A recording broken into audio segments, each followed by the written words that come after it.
Masalah kemacetan di Kota Denpasar semakin mengkhawatirkan seiring dengan pertumbuhan penduduk dan peningkatan jumlah kendaraan. Beberapa penyebab utama kemacetan di Denpasar diantaranya pertumbuhan kendaraan bermotor yang mengalami peningkatan signifikan dalam jumlah kendaraan pribadi, baik mobil maupun sepeda motor.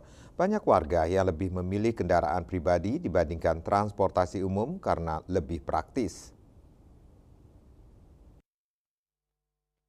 Akademisi, Profesor Inyoman Sucipta menyampaikan, layanan transportasi umum yang ada masih terbatas dan kurang terintegrasi, membuat warga cenderung mengandalkan kendaraan pribadi. Kemudian banyak jalan di Denpasar, terutama di kawasan padat penduduk, masih relatif sempit dan tidak dirancang untuk menampung volume kendaraan yang terus meningkat. Di banyak wilayah, pilihan jalan alternatif terbatas, sehingga banyak kendaraan bertumpuk di jalan utama, terutama pada jam-jam sibuk.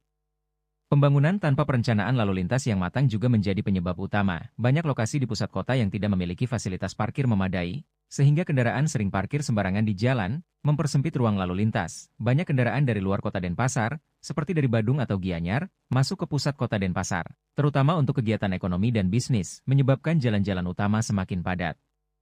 Kondisi ini diperparah lagi banyaknya pelanggaran seperti menerobos lampu merah, parkir sembarangan, dan berhenti di tengah jalan sering terjadi, yang memperburuk kemacetan. Edukasi tentang disiplin berlalu lintas dan penegakan hukum yang lemah, turut menyumbang pada buruknya situasi lalu lintas di kota. Bali Pos melaporkan,